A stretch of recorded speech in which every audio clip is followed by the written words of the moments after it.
meron tayong ipagkukumpara ngayon, dalawang hose, isa dire-diretso at yung isa naman pulupot.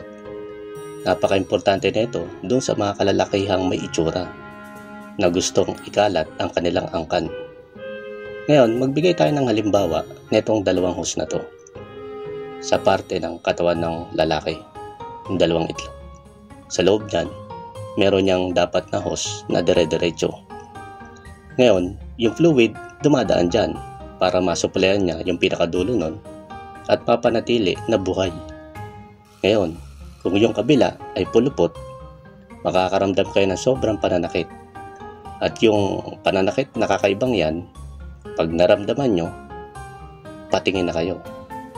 Kasi yung fluid na dapat dadaan dyan, hindi na dadaloy dun sa pinakadulo. Dahil nga pulupot, ma-stuck dyan. Hindi na niya madidiligan yung pinakadulo na yun.